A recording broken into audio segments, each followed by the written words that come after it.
Welcome to my YouTube channel. I am Fereeha Idrees. Pakistani officials may have met with Israelis amid rumors of a peace deal. Among those who have spoken out about this possibility is Noor Dari, the founder of the British think tank Islamic Theology of Counterterrorism. He has been fairly active on Twitter with respect to this meeting in particular, especially on the issues pertaining to Pakistan and Israel. Dari first tweeted saying, "Soon I'm going to disclose a recent secret but successful meeting between the Pakistani politician and Israeli politicians in Tel Aviv." He later appeared on the television channel and added more details. Dari, in his I-24 interview, said that in the past, the former Pakistani Prime Minister Nawaz Sharif sent two delegations to Israel to explore normalization of ties with them.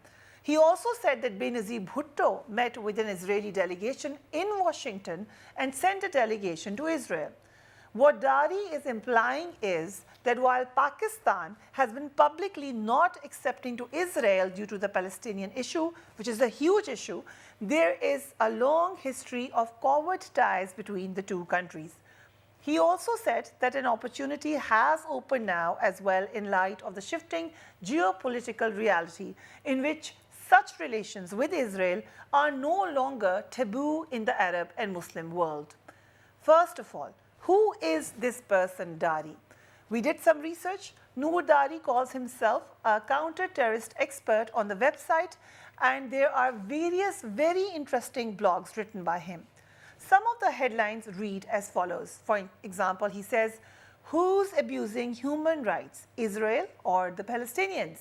I'm going to read out from this blog. He says, "During the many years since I started talking with my fellow Muslims about their baseless arguments against the state of Israel, I could see them arguing without much knowledge.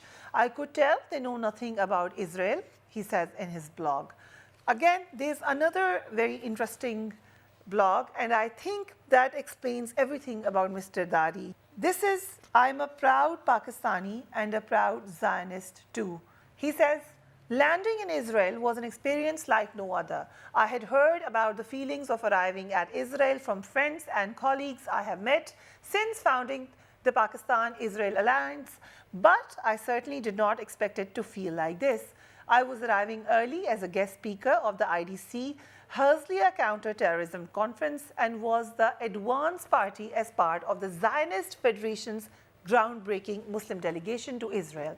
Our group was in Israel from Thursday night until Monday afternoon. We saw many incredible things. We visited the Western Wall, prayed at Al-Aqsa Mosque, met with Israel's first Bedouin diplomat, and learned of the Druze engagement with the IDF.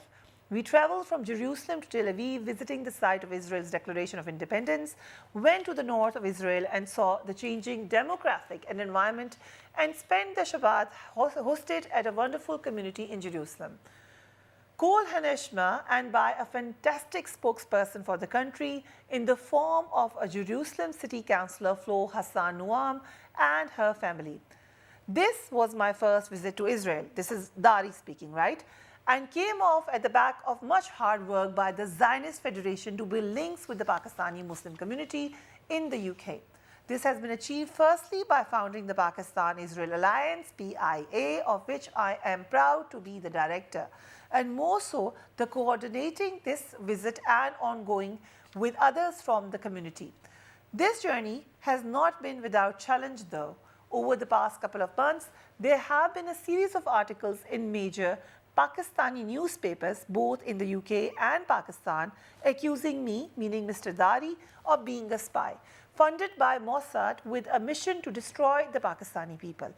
While this is hurtful and horrible for Mr. Dari, he says, and my family to experience, it came as no surprise. It is not a secret that to be a Zionist in Pakistan or within most Pakistani communities is not common and is not looked upon favorably. But nevertheless, I am determined to be a unique voice, raising above the parapet and ensuring that Israel receives the fair treatment within my community. So these are Mr. Dari's words. I've read out to you so you understand who he is. He also says, but nevertheless, I am determined to be a unique voice rising above the parapet and ensuring that Israel receives this fair treatment within my community, which means our community, the Pakistani community.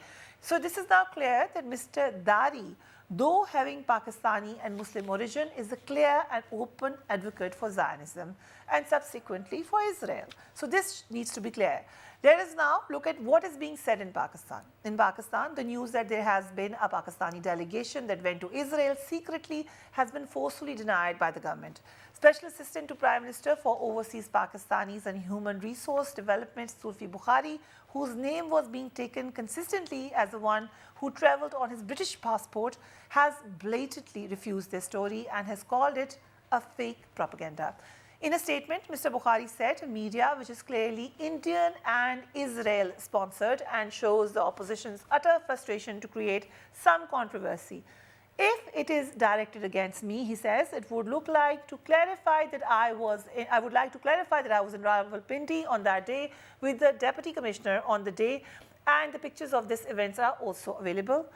When I read this, I contacted the Deputy Commissioner of Pakistan and he seems to be confirming the story. So it is also important to highlight that this story has been broken at a time when Pakistan's PTI-led government is facing a threat of removal by an alliance of 11 opposition parties led by JUIF leader Maulana Fazlur Rahman.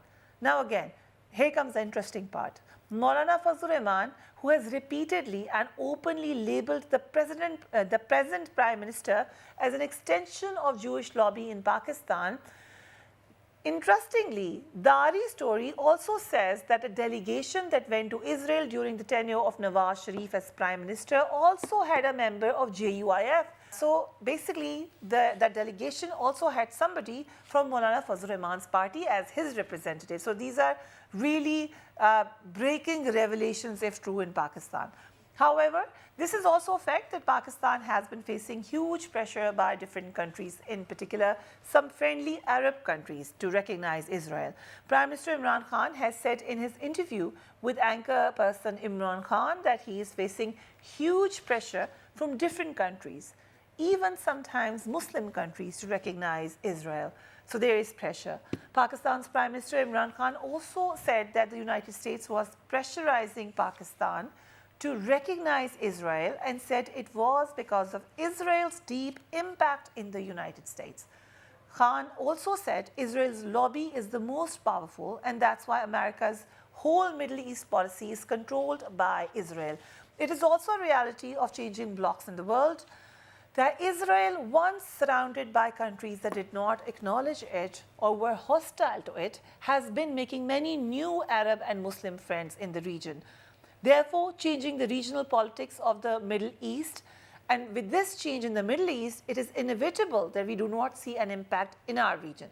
The United Arab Emirates and Bahrain recognized Israel on September 15th only this year, while Sudan and Morocco announced their intention to normalize relations with Israel. The most recent country to establish diplomatic relations with Israel was Bhutan on December 12th. Now the big question, what is the big question? Will Saudi Arabia recognize Israel with the realization that Saudi Arabia cannot make this decision until and unless Pakistan takes the lead? This makes Pakistan in a very peculiar position. Pakistan and Saudi Arabia had friendly, in fact brotherly relations for years. In a poll I conducted on my Twitter account, I was surprised to see the result that more than 30% people in Pakistan at least seem to be warming up to the idea of Pakistan recognizing Israel at some point. This seems to be a huge shift since only 2 years ago. Only 11% said yes, we should recognize Israel, and 55% were of the opinion that we shall never recognize Israel. What has changed in recent years? That at least there is now minor acceptability to discuss the issue of Israel. Pakistan has never accepted Israel because it is against the illegal occupation. Pakistan has always refused to officially recognize Israel because there is no viable solution for Palestinians. Until there is a viable solution, like a two-state solution, Pakistan says that it will not change its position, which is on principle. Also, most of the analysts say that the time to recognize Israel has probably passed for Pakistan. We should have done it maybe 20 years ago or 10 years ago, when we could have leverage against India vis-a-vis Israel. At this moment, it doesn't seem to be happening. So if there is a pressure of recognition, it is on Israel, it is not on Pakistan. Take care of yourself. Allah Hafiz.